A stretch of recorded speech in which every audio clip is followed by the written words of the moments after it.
అధ్యక్ష.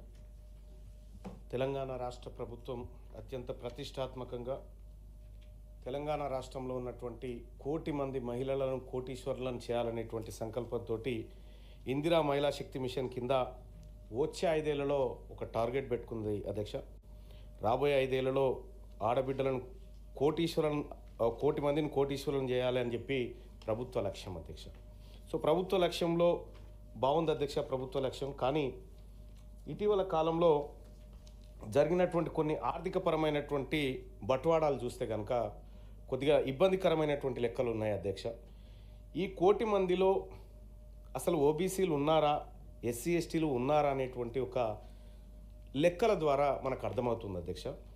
ఇక్కడ సరే కేంద్ర ప్రభుత్వం అయినా రాష్ట్ర ప్రభుత్వం అయినా ముద్రా లోన్స్ విషయంలో జరిగినటువంటి డిస్ట్రిబ్యూషన్ అధ్యక్ష 2024-25 ఆర్థిక సంవత్సరానికి అధ్యక్ష ఇక్కడ ముద్రా లోను 3 రకాలుగా ఇస్తూ ఉన్నారు అధ్యక్ష. శిశు, కిషోర్, తరుణ్ అనేటువంటి ఇస్తూ ఉన్నారు అధ్యక్ష. ఒకటి 0 నుంచి 50,000 వరకు, ఒకటి 50,000 నుంచి 5 లక్షల వరకు, ఒకటి 5 లక్షల నుంచి 10 లక్షల వరకు ఇస్తూ ఉన్నారు అధ్యక్ష. మొత్తం 2024-25 ఆర్థిక సంవత్సరంలో 2024-25లో 1987 కోట్ల రూపాయలు ముద్రా లోన్ కింద డిస్ట్రిబ్యూషన్ చేయడం జరిగింది అధ్యక్ష. 1987 కోట్ల రూపాయలు పంచితే అందులో 1378 కోట్ల రూపాయలు ఓన్లీ జనరల్ కేటగిరీకి సంబంధించినటువంటి వాళ్ళకి ఇచ్చారు అధ్యక్ష. ఇక ఓబీసీలు తెలంగాణ రాష్ట్రంలో మెజారిటీగా ఉన్నటువంటి ఓబీసీలకు కేవలం 470 కోట్ల రూపాయల ముద్రా లోన్స్ చేయడం జరిగింది అధ్యక్ష. అలాగే ఎస్సీలకు కేవలం 87 కోట్లు మాత్రమే దక్కింది. ఎస్టీలకైతే 53 కోట్లే దక్కింది అధ్యక్ష. ఈ ముద్రా లోన్ల విషయంలో బీసీ మహిళలకు ఇంకా కొంత స్వావలంబన చేకూర్చాలే, వాళ్లకు సరైనటువంటి మరి బ్యాంకర్లు నమ్మట్లేదా ఓబీసీలని, ఎస్సీ ఎస్టీలను అర్థం కావట్లేదు అధ్యక్ష. ప్రభుత్వం గ్యారంటీగా ఉండి ఇప్పుడు మనం మహిళా సాధికారత గురించి మాట్లాడుతున్న సందర్భంలో రాష్ట్ర ప్రభుత్వం తను బాధ్యతగా ఉండి ఓబీసీ, ఎస్సీ, ఎస్టీ మహిళలకు గ్యారంటీ ఉండైనా సరే వీళ్ళకు ఇస్తే వీళ్ళు పారిశ్రామికవేత్తలుగా కొద్దిగా ముందుకు పోయేటువంటి అవకాశం కనిపిస్తుంది అధ్యక్ష. ఇది జరిగినటువంటి అంశం అధ్యక్ష. ఇంకొక చిన్న విషయం ఏంటంటే అధ్యక్ష, ఇక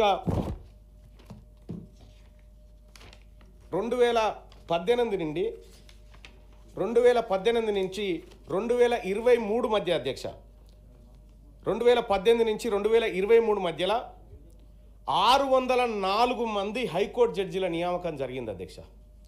604 మంది హైకోర్టు జడ్జీల నియామకం జరిగితే అందులో అప్పర్ కాస్ట్ నుంచి 458 మందిని నియమించారు అధ్యక్ష. ఓబీసీల నుంచి కేవలం 72 మంది మాత్రమే నియమించబడ్డారు అధ్యక్ష. ఎస్సీల నుంచి 18, ఎస్టీల నుంచి 9, మైనార్టీల నుంచి 34 నియమించారు అధ్యక్ష. ఇక్కడ జ్యుడిషియరీలో అన్యాయమే జరుగుతుంది, లోన్స్ డిస్ట్రిబ్యూషన్ దగ్గర అన్యాయమే జరుగుతూ ఉంది. అంటే బీసీలకు, నిమ్న వర్గాలకు అందాల్సినటువంటి నిధుల విషయంలో కూడా రాజకీయ అవకాశంలో కూడా అన్యాయం జరుగుతుంది. కాబట్టి ఇప్పుడు చేసినటువంటి సోషియో ఎకనామిక్ సర్వే ఏదైతే ఉందో, కుల సర్వే, ఆ సర్వే ఆధారంగా రాబోయే 1 సంవత్సరం అంటే గడిచిపోయింది, రాబోయే 4 సంవత్సరాలైనా 42% వాటా ప్రతి దాంట్లో అందించాలి అధ్యక్ష. అలాగే ఓబీసీలకు ఎట్లయితే ఎస్సీ ఎస్టీ సప్లాన్ ఉందో ఓబీసీలకు కూడా సప్లాన్ పెట్టాలి అధ్యక్ష.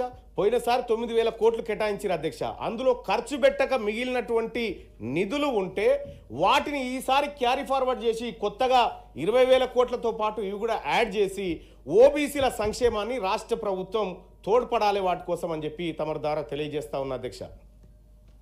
ఓకే, కోదండరామ్ గారు.